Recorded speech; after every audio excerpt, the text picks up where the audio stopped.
আজকের ভিডিওটা নাচের ক্লাস দেখেই শুরু করলাম। এখন ওই 4:10 মতো বাজে। তারপরে আস্তে আস্তে ওরা আসতে আরম্ভ করেছে। আমি ওই 3 জনকে নাচ শেখাই। 3 জনকে শেখাই বলে না আমি আলাদা করে আর কোনো রুমের ব্যবস্থা করিনি। আর তার থেকেও বড় কথা, আমার খুব বড় জায়গা নেই। বারান্দা আছে আর বড় উঠোন আছে, কিন্তু বারান্দায় তো ফ্যান নেই, তাই ওখানে করানোটা এই গরমে খুব সমস্যা। তাই আমি আমার রুমে ওদেরকে ক্লাস করাই, মাঝে মাঝে উঠোনেও করাই। পেটে কত গদি গণধা আ তেটে কত গদি গণধা আ তেটে কত। আর এই খাতায় ওদেরকে বল আমি লিখে দিই। আমি প্রপারলি কত্থকটাই শেখাই, ক্লাসিক। এবছরও পরীক্ষা দেবে।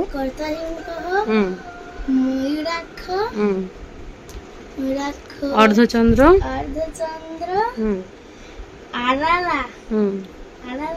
আড়ালা, সুখতন্দু, মুষ্টি, শিখর,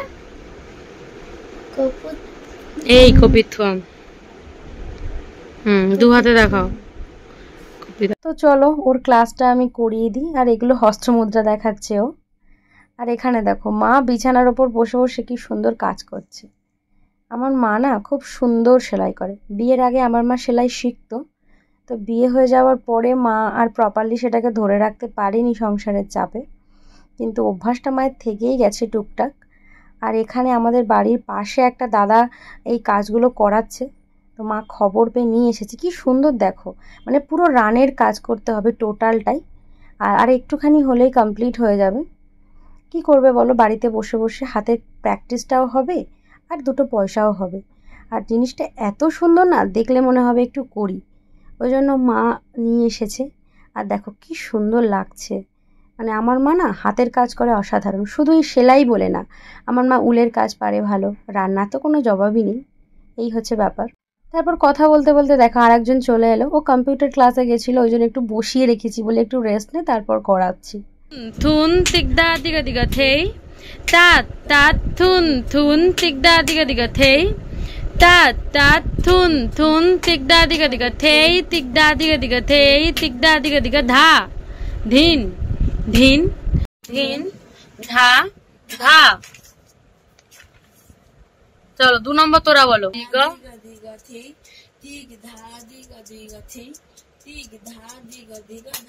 চলো তা থেই তা কা থেই তিগ ধা দিগ দিগ থেই। ইটা কোথায় যাবে? থেই ই তিগ ধা দিগ দিগ থেই তিগ ধা দিগ দিগ থেই তিগ ধা। তো চলো ওকেও ক্লাসটা করিয়ে নি। ও এবার ফার্স্ট ইয়ার পরীক্ষা দেবে, একটু চাপ ওর এবার। হ্যালো এভরিওয়ান, সবাই কেমন আছো? আশা করি ভালো আছো। আর আমিও মোটামুটি ভালো আছি। মোটামুটি ভালো আছি, তার একটা কারণ আছে, তোমাদেরকে বলবো সবটা। আজকের ব্লগটা আমি এখান থেকেই শুরু করছি। এখনো সময় হয়েছে 4:30 মতো, 4:30 একটু বেশি হয়েছে। তো নাচের ক্লাস ছিল, 2টো বাচ্চা এলো, আমি করালাম। এখনো আসবে একজন, সে আঁকার ক্লাসে গেছে, এঁকে তারপর আসবে, সেজন্য একটু দেরি করে আসে। আর আমি সেই ফাঁকে ভাবলাম একটু ব্লগের ইন্ট্রোটা দিয়ে দিই। দেখতে পাচ্ছ আমার মুখ চোখের অবস্থা, আর মানে চুল টুলগুলো কি অবস্থা। অ্যাকচুয়ালি লোডশেডিং ছিল দুপুর থেকে, জানো তো, যার জন্য পুরো ঘেমে নিয়ে একাকার আর ক্লাস করাচ্ছিলাম, তো মানে একেবারে যাতা অবস্থা। আর তার উপর চোখ মুখ তো পুরো ঢুকে কালো হয়ে মানে অবস্থা একসা হয়ে গেছে। তার যদিও কিছু একটা কারণ আছে, কি বলবো। আর পরীক্ষার চাপও ভীষণ, কারণ পরীক্ষার নোটিশ দিয়ে দিয়েছে। এবার আমাদের পরীক্ষা বিএডের, তার জন্য পড়তে হবে। অ্যাকচুয়ালি আমাদের একটু সেশনের প্রবলেমের জন্য ইউনিভার্সিটি পরীক্ষাটা পোস্টপন করে অনেকটা পিছিয়ে দিয়েছে। পরীক্ষা আমাদের ওই মে মাসের দিকে হয়ে যাওয়ার কথা ছিল, বাট সেটা পোস্টপন করে ওই জুলাইয়ের দিকে করেছে, যার জন্য পরীক্ষার চাপ। মানে পড়ি তো নি, কিছুই পড়িনি। পরীক্ষা কবে হবে এই ভেবে আমরা কিছুই পড়িনি। এমনকি অ্যাসাইনমেন্টগুলো ঠিকঠাকভাবে জমা দেওয়া হয়নি, সাইনই করানো হয়নি, তো জমা দেওয়া কি হবে, এই আর কি কন্ডিশন। আর এখন আমি বিকেলবেলা একটু ছাদে এসেছি রিল্যাক্স করতে। যদিও রিল্যাক্স করা আমার এখন হবে না, কারণ একটু পরেই একজন স্টুডেন্ট চলে আসবে, তাকে ক্লাস করাতে হবে। আর আমি এতক্ষণ ক্লাসই করাচ্ছিলাম, তার জন্য পুরো মুখ চোখের অবস্থা খারাপ, চুল টুলগুলো ভিজে গেছে, ভীষণ পরিমাণে চুল উঠছে। আর মানে মুখ চোখের অবস্থা দেখেছো, পুরো কালো হয়ে গেছি। যে বলছি না চোখ মুখ পুরো অবস্থা খারাপ, দেখো চোখের কোণগুলো কালো হয়ে গেছে, মুখটা একদম পুরো পুড়ে গেছে, স্কিনটা, চুলের গুলোর অবস্থা খারাপ। অ্যাকচুয়ালি কালকে আমরা প্রায়, এত গরম ছিল কালকে, তোমরা তো প্রত্যেকেই জানো যে এই কয়েকদিন ভীষণ গরম পড়ছে রেমাল হওয়ার পর থেকে, এত গরম ছিল। এই গরমের মধ্যেও আমাদেরকে প্রায় 11টা থেকে দুপুর ওই 11টা থেকে দুপুর 2টো পর্যন্ত কালকে আমাদেরকে হাঁটিয়েছে। তুমি মানে তোমরা চিন্তা করতে পারো যে এই কয়েক ঘন্টা প্রায় 7 কিলোমিটার আমাদেরকে হাঁটিয়েছে, আরো বেশি বই কম না। এই গরমের মধ্যে আমরা হেঁটে হেঁটে গেছি এতটাক্ষণ, মানে প্রায় 3 ঘন্টা আমরা হেঁটেছি কালকে, মানে কন্টিনিউ হেঁটেছি। সেই যে সকাল 6টার সময় পড়াতে গেছি, ওখান দিয়ে পড়িয়ে 9টার সময় বেরিয়ে গেছি। 10টার সময় আমাদের প্রোগ্রামে অ্যাটেন্ড করার কথা ছিল, ওখান দিয়ে বেরিয়ে গেছি। আর আমরা যেহেতু গ্রামে গেছিলাম, আর মানে একটা প্রত্যন্ত গ্রামে গেছিলাম, সেই জন্য আমাদের স্যারদের সঙ্গে যাওয়াটা ম্যান্ডেটারি ছিল। স্যার অপেক্ষা করছিলেন আমাদের টাইমলি পৌঁছলে স্যার ওখান দিয়ে আমাদেরকে প্রত্যেককে নিয়ে যেত। আর ওখানে আমাদের একটা নদী পের হয়ে যেতে হয়েছিল, খেয়া, যার জন্য স্যারের সঙ্গে যেতেই হতো। তো কদিন একটু রেস্ট নিলে আবার একটু ঠিকঠাক হয়ে যাব, এই হচ্ছে ব্যাপার। আসলে এই লাইফটাতে যদি না একটু স্ট্রাগল করি, কষ্ট করি, আমার মনে হয় যেটা, এটা আমার পার্সোনাল ওপিনিয়ন, আমরা কেউ খুব একটা সাকসেস পাবো না, এটা আমার পার্সোনাল ওপিনিয়ন। বাবার পয়সায় খেয়ে শুয়ে আয়েশ করার থেকে আমার মনে হয় পরিশ্রমী জীবন হওয়াটা অনেকটা ভালো, স্ট্রাগল করাটা। তাতে করে জীবনে কষ্টটা কি বোঝা যায়, নিজের সাথে সাথে নিজের ভবিষ্যৎ প্রজন্মকেও সঠিক শিক্ষাটা দেওয়া যায়। তো এই হচ্ছে ব্যাপার। তো অনেক কথাই তোমাদের সঙ্গে শেয়ার করলাম, অনেক গল্প করলাম। আর এখানে দেখো এত সুন্দর কুঁতলি গাছ হয়েছে না, মানে এই গত 2 বছর ধরে এত কুঁতলি আমরা খেয়েছি এ গাছের, মানে শেষে তো অন্যদেরকে দিয়েও দিয়েছি। আর ঠাকুমা এখানে ভাড়া করে দিয়েছে, যেগুলো মানে যেহেতু এই গাছটা ক্রিপার মানে লতানো, ওই জন্য ভাড়া করে দিয়েছে যাতে না মাটিতে লতিয়ে পড়ে যায়। আর দেখো কত সুন্দর এখানে কুঁতলিগুলো বড় হচ্ছে, দেখো। আর এ পাশে না একটা বড় মতোও হয়েছে, সেটাই আমি তোমাদেরকে দেখাচ্ছিলাম। এই দেখো এটা হচ্ছে মানে সব কটা যে কটা হয়েছে তার থেকে এটা সবচেয়ে বড়। আর এখানে অ্যালোভেরা গাছগুলো দেখো পুরো লাল হয়ে গেছে, মানে যত্ন হয় না ঠিকঠাক। আর মানে সূর্যের তাপে অনেকটা পুড়েও গেছে। তাও আমি অনেকবার ইউজও করি, চুলে দেওয়ার জন্য, মুখে দেওয়ার জন্য অনেক ইউজ করি। আর এই জোয়ার ভাটা ফুলের গাছগুলো অনেকটাই মানে অনেকগুলোই হয়েছে, কিন্তু যত্নের অভাবে এরকম অবস্থা। এক সময় না খরগোশ আর গিনিপিগ পোষার শখে এই খাঁচাটাকে বানিয়েছিলাম, কিন্তু এখন আর সেটা ব্যবহার করা হয় না। যা পরিমাণ গন্ধ আর নোংরা হয় না, ওই জন্য ওসব বালা পুরো তুলেই দিয়েছে মা। আর এখানে আকাশটা দেখো, সূর্যটা পশ্চিম আকাশে ঢুলুঢুলু, এত ভালো লাগছে পরিবেশটা। গরম লাগছে, হাওয়া নেই, তাও যেন বেশ মানে ভালোই লাগছে।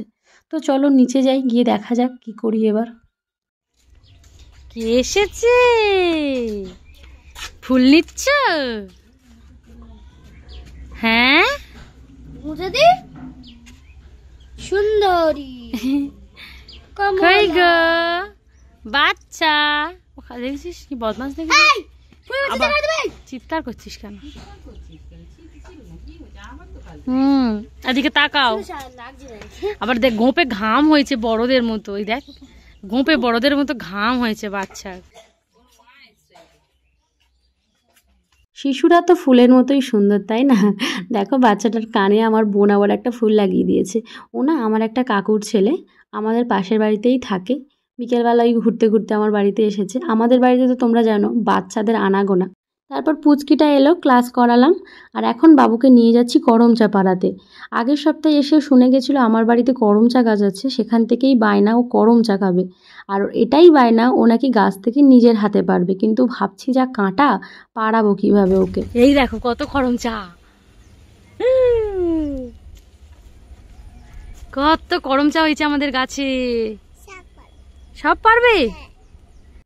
দেখো কত করম চা হয়েছে। একবার না আমরা পেরেও নিয়েছি বেশ কিছুটা, আর এখনও কিছু হয়েছে, তবে অল্প ছোট ছোট আছে। আর দেখো ওর ফর্সা ফর্সা ছোট ছোট হাতে এই লাল লাল করম চাগুলো কি ভালো লাগছে দেখতে, তাই না? দেখো কি মিষ্টি লাগছে।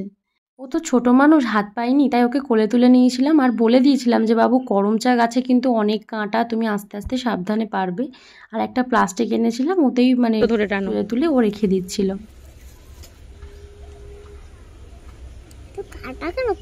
করম চা গাছে তো খুব কাঁটা হয় বাবা। আর ওকে বলছিলাম যে করম চা দিয়ে তুমি কি বানিয়ে খাবে বলো, চাটনি খাবে না ডাল খাবে না আচার খাবে। ও বলছিল ম্যাডাম আমি কিন্তু আচারই খাবো। আমি বললাম ডালও ভালো লাগে বাবা, করম চা দিয়ে চাটনিও ভালো লাগে। তো আমি তারপরে বাকি যেগুলো ছিল পেরে দিচ্ছিলাম, কারণ ও তো ছোটো, অতটা পারতে পারেনি। আমি ওপর থেকে বড় বড়গুলো পেরে দিচ্ছিলাম। আসলে করম চা গাছে বড্ড বড় বড় কাঁটা। আর এই দেখো কতগুলো পেরে দিয়েছি, ওকে বললাম যে দেখাও কতগুলো পেরেছো। ও দেখাচ্ছিল। হ্যাপি হচ্ছে করম চা পেরে? আর নেবে কটা? তো বেশ কিছুটা পেরে দিলাম ওকে, নিয়ে আস্তে আস্তে হাত ধরে নিয়ে আবার বেরিয়ে যাচ্ছিলাম। অ্যাকচুয়ালি এটা আমাদের বাড়ির পেছন সাইডটা, আর যেহেতু অনেক গাছ আছে আর পাশে চাষের মাঠ, সেজন্য এরকম অগোছালো আর পাতা নোংরা পড়ে। রেডি হয়ে গেছি, একটু বার হবো বাজারে, আমি আর আমার বোন একটু যাবো, একটু খাওয়া দাওয়া করবো, অনেকদিন বেরোনো হয়নি।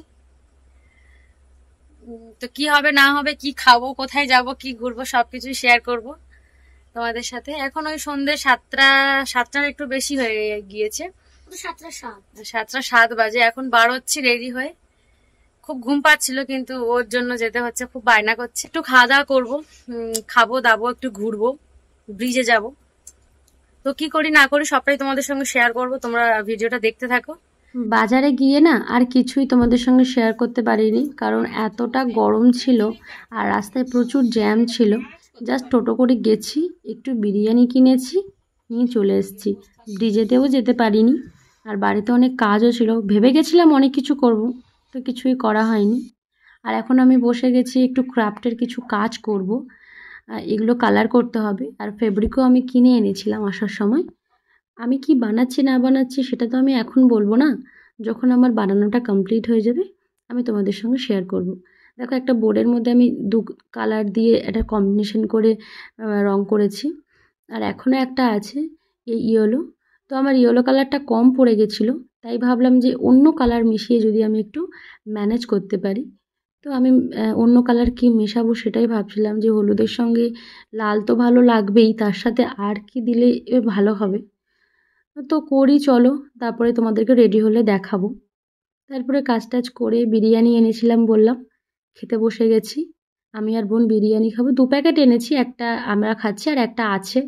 আর এখানে মা তো বিরিয়ানি খায় না খুব একটা, ফাস্ট ফুড, তাই মা রুটি আর সুজি খাবে, আর আমি আর বোন খাবো। এতটা বিরিয়ানি আমার পক্ষে একা খাওয়া পসিবল না, কারণ আমরা প্রত্যেকেই বাড়ির খুব কম কম খাবার খাই। ওই জন্য আমি আর বোন ওটা শেয়ার করেই খাবো। মাংসটাও শেয়ার করে খেয়েছিলাম।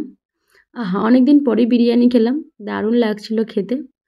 আর আমার বোনকে বলছিলাম যে কেমন লাগছে খেতে, ও বলছে দিদিভাই দারুণ। আগে এখন একটু স্কিন কেয়ার করব, কারণ মুখ চোখের অবস্থা খুবই খারাপ, খুবই খারাপ, না করলেই নয়। এদিকে ঘুমও পাচ্ছে ভীষণ, ঘুমোতেও তো হবে, কারণ কালকে আবার সকালবেলা পড়ানো আছে।